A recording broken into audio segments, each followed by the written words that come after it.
महाकारुणिक तथागत भगवान बुद्ध, इनके पावन पवित्र चरणों में नमन करते हुए शोषित पीड़ित समाज के उद्धारक परम पूज्य बोधिसत्व डॉक्टर बाबा साहब अम्बेडकर, इनके विचारों का अभिवादन करते हुए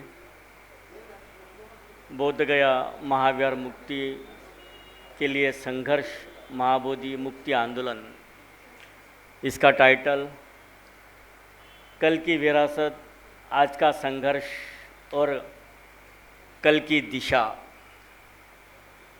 और अब तक का पूरा चर्चा सत्र हुआ। इन तीनों सब्जेक्ट में कोई भी एक सब्जेक्ट कंप्लीट नहीं हुआ, कोई भी नहीं।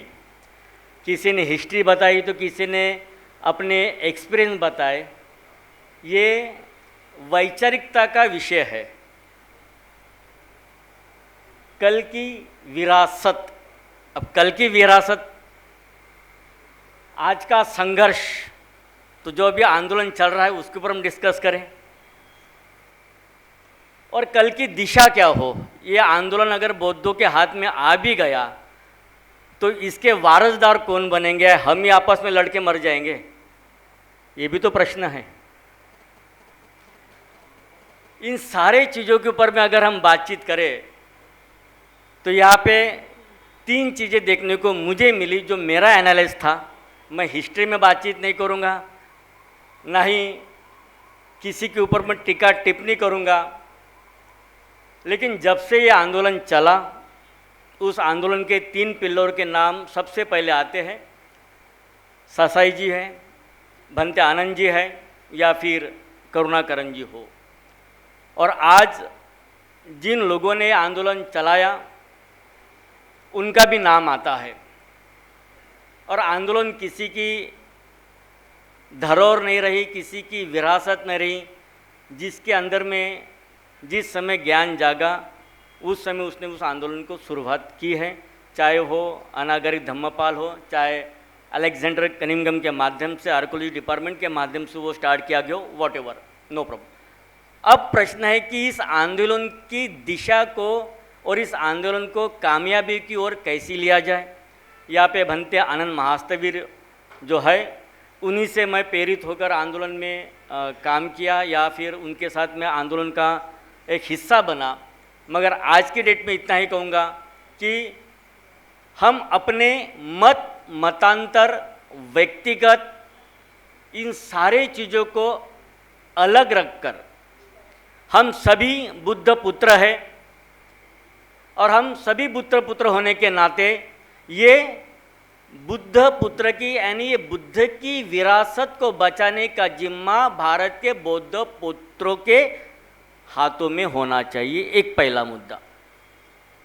दूसरा मुद्दा कि हम किस पॉलिटिकल इशू के माध्यम से सॉल्व करते। तो अगर आज शेवाड़ जी ने बताया कि अगर ये आंदोलन को सॉल्व करना है तो सत्ता की चाबी होनी चाहिए, तो फिर मेरे ख्याल से सबसे बड़े राजनीतिक दो ही हुए भारत के अंदर में, एक तो तथागत भगवान बुद्ध और दूसरे डॉक्टर बाबा साहब अम्बेडकर। इससे बड़ा राजनीतिक तज्ञ कोई हुआ नहीं।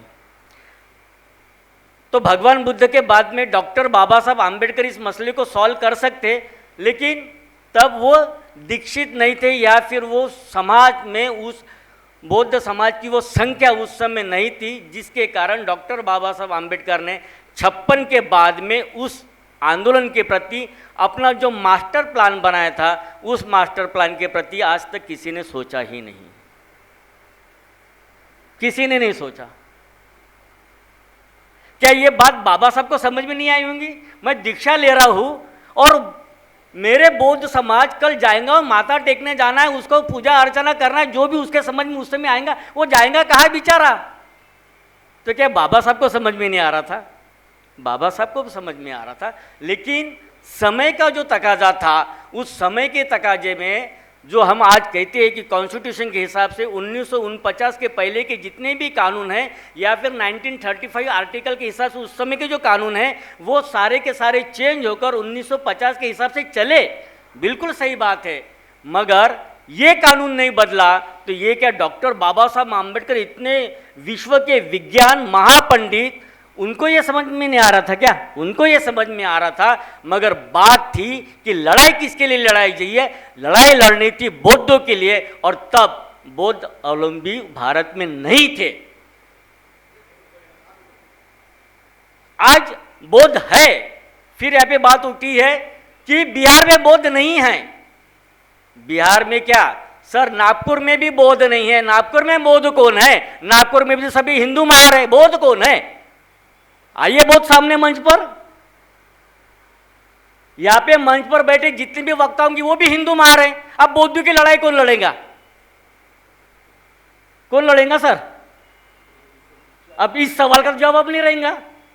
बात यह है कि प्रश्न यह है कि अब ये आंदोलन चला, इस आंदोलन को हम सब अपने अंदर के मन मुटाव को साइड में रखकर सही मायने में बौद्ध बनकर अगर हम इस आंदोलन को कामयाब करें तो अच्छी तरह से इसके ऊपर में एक प्लान बनाया जाए कि कल, आज और परसों इसकी दिशा क्या रहने वाली है। और इसकी दिशा के लिए सबसे पहले आपको अपने स्वार्थ को कहीं त्यागना पड़ेगा। अगर इन प्लान के अंदर में आज भी स्वार्थ रहा तो फिर ब्राह्मणवाद वहां पे नहीं बैठा है सर। ब्राह्मणवाद आंदोलन करने वाले उनके विचारों में बैठा है और ये कभी फिनिश नहीं होगा, कभी नहीं। ये वास्तविकता है। तो ब्राह्मण तो अपने घर में बैठा है, हमको लड़ना है ब्राह्मणवाद से, ब्राह्मणी विचारों से। फिर ब्राह्मणी विचारों से लड़ना है तो फिर कैसे लड़े? ब्राह्मण ने हाथ में छुरी नहीं ली। महात्मा गांधी की हत्या के बाद में ब्राह्मण ने अपने हाथ में पिस्तौल लेना छोड़ दिया। उसने दूसरों के कंधे पे पिस्तौल रख के ब्राह्मणवाद को कामयाब बनाया। फिर बहुजनवाद आया कांशीराम जी के माध्यम से। अब ये बहुजनवाद भी इस तरह से फैला कि वाकई में बहुजन है। अब बहुजन इकट्ठा नहीं है, यहाँ पे बैठे ये भी बहुजन है, सुनने वाले बैठे वो भी बहुजन है। अब ये बहुजन जिस दिन इकट्ठा हो जाएंगे उस दिन बहुजनवाद कामयाब हो जाएगा। और जिस दिन बहुजनवाद कामयाब होगा उस दिन हमारे साथ अम्बेडकरवाद कामयाबी भी होगा और साथ में अम्बेडकरवाद के साथ में आप सारी सत्ता की कुंजी भी ले पाओगे। मगर उसके साथ में प्लान तो करो। मैं किसी व्यक्ति विशेष के बारे में बात नहीं करना चाहता हूँ, क्योंकि एक तो काफ़ी समय मेरा लंदन में गया, फिर यहाँ पे आया और मुंजी तब से देख रहे कि भंते जी कब आएंगे मुझसे बातचीत करने। उनके इशारे समझ में आ रहे हैं, लेकिन क्या करूँ, मंच पर बैठा था तो माफ़ कर देना। तो ये सारी चीज़ें हैं, तो मैं ज़्यादा समय नहीं लूँगा। कहने का मतलब है कि आंदोलन को अब एक दिशा देना जरूरी है।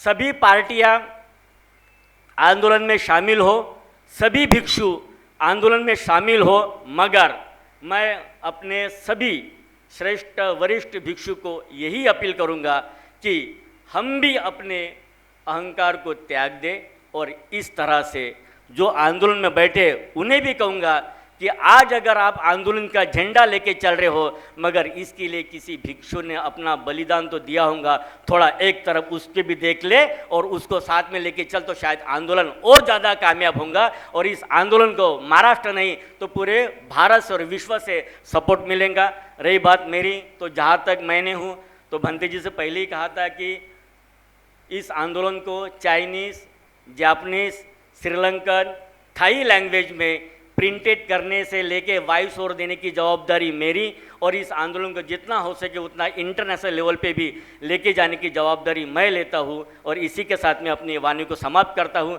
नमो बुद्धाय, जय भीम, साधु साधु साधु।